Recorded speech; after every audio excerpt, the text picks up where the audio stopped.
হাল আতা আলাল ইনসানি হিনুম মিনাদ দাহরি লাম ইয়াকুন শাইআম মাযকুরা। আল্লাহ বলেন একটা সময় ছিল উল্লেখ করার মতো তোমার কিছুই ছিল না। আজকে তো এত লম্বা চূড়া মানুষ, আমরা কিছুই ছিলাম না। আমার বর্তমানে বয়স চলে 36, 37। আজ থেকে 37 বছর আগে আমি কি ছিলাম? আমার অস্তিত্বই ছিল না। আমার কোনো নাম ছিল না, আমার কোনো গ্রাম ছিল না, আমার কোনো অ্যাড্রেস ছিল না, আমার কোনো পরিচিত ছিল না। আজ থেকে আরো 37 বছর পরে একটু খেয়াল করেন তো, এখন তো 37, আরো 37 ধরেন বাঁচলাম। এরপরে আমি দুনিয়া, দুনিয়া থাকবে কিন্তু আমি নাই।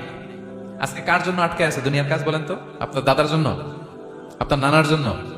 তো আপনাকে লাগে কেন? আপনাকে লাগে? লাগে না তো আমাকে। আমি দুনিয়া, একদিন কিছুই ছিলাম না। আল্লাহ বলেন হাল আতা আলাল ইনসানি হিনুম মিনাদ দাহরি লাম ইয়াকুন শাইআম মাযকুরা। তুমি কিছু ছিলা, একটা সময় কিছুই ছিল না, উল্লেখ করার মতো তুমি কিছুই ছিল না। অস্তিত্বহীনের জগৎ থেকে তোমাকে আমি অস্তিত্ব আনলাম। তোমার বাবার পৃষ্ঠদেশ থেকে, তোমার মায়ের গর্ভাশয়ে আমি তোমাকে ফেললাম। সেখানে আমি আল্লাহ তোমাকে একটু একটু করে তিলে তিলে বড় করলাম।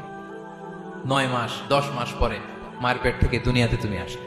সাজে অহংকার? সাজে অহংকার? সাজে একজনের। আওয়াজ করে বলতে হবে তিনি কে?